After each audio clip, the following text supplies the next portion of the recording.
The air crackles with gunfire, smoke chokes the skyline, a grim reminder of the chaos below. Khartoum, once a bustling metropolis filled with life and energy, is now a battleground of despair and destruction. Sudan's army, once partners with the paramilitary Rapid Support Forces, are now locked in a deadly struggle for control, each side vying for dominance. This is not a conflict confined to remote outposts. This is a war tearing through the heart of a nation, affecting every corner of the city. The streets, once teeming with life, are now haunted by the ghosts of conflict, echoes of a past that seems so distant. Buildings lie shattered, reduced to rubble by relentless shelling, their skeletal remains a testament to the ferocity of the conflict. The stench of death hangs heavy in the air, a grim testament to the human cost of this senseless war, a war that spares no one. Fear is the new currency, traded in hushed whispers and desperate pleas for peace, a fragile hope in a sea of despair. For the terrified civilians trapped in this urban nightmare, survival is a daily victory, a testament to their resilience. Food and water are scarce, luxuries in a city on the brink, where every drop and every crumb is fought over. Hospitals, overwhelmed and undersupplied, struggle to cope with the relentless tide of wounded, their resources stretched to the breaking point. Every sunrise brings a fresh wave of uncertainty, every sunset a gamble with fate as the city teeters on the edge of oblivion.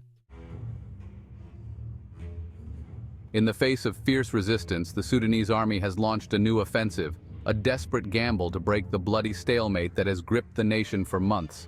Their target key bridges spanning the Nile, lifelines connecting a city fractured by war and divided by conflict.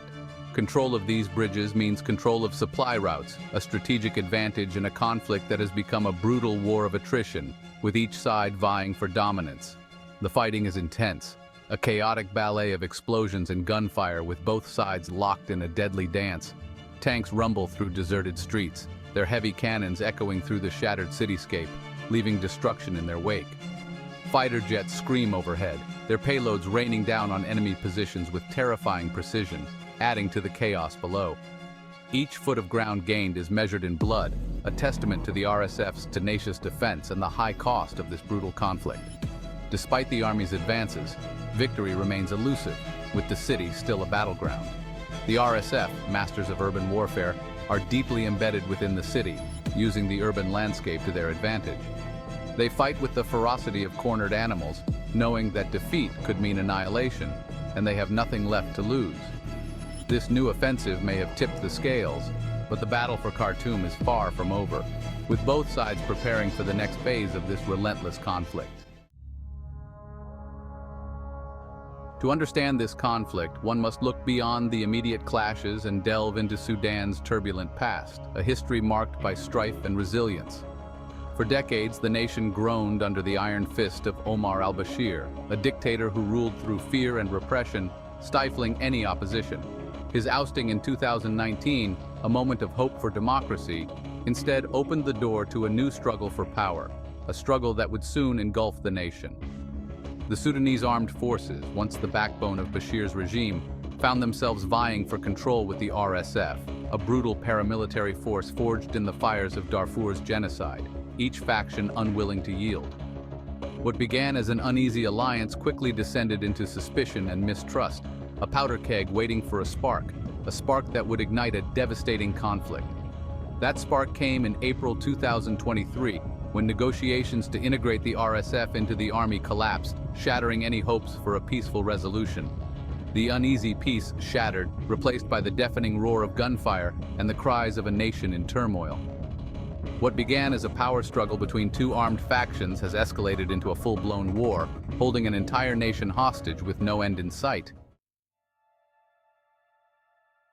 The true tragedy of Sudan's conflict is not measured in military objectives or strategic gains, but in the shattered lives of its people. The fighting has forced millions to flee their homes, transforming a once vibrant nation into a land of refugees. Families huddle in makeshift camps, their faces etched with trauma and uncertainty. The humanitarian crisis is spiraling out of control. Hospitals, lacking basic supplies and overwhelmed by casualties, are forced to make agonizing choices. Food and water are scarce, their scarcity fueling a black market where desperation inflates prices beyond the reach of ordinary citizens.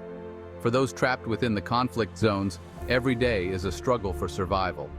The constant threat of shelling and sniper fire hangs over them like a shroud. Children, robbed of their innocence, bear witness to horrors no child should ever see. This is the true face of Sudan's conflict, a humanitarian catastrophe of immense proportions.